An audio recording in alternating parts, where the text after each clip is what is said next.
Hello guys, welcome back to my channel. আজ ভিডিওটি আমার ছাদ বাগানকে নিয়ে।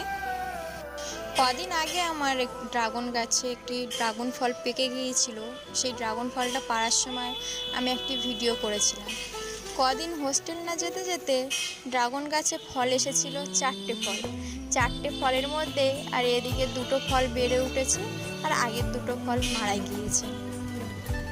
এখন এই ড্রাগন গাছে আগের ড্রাগন ফলের মতন খুবই পিঁপড়ে। ড্রাগন ফুলটাতে আমি হলদির গুঁড়ো দিয়েছি, এর ফলে পিঁপড়েগুলো চলে গিয়েছে। যখন আমি হোস্টেল থেকে বাড়ি আসি তখন আমি কোনো না কোনো ফুল কিনবই, এটাই আমার অভ্যেসে দাঁড়িয়েছে।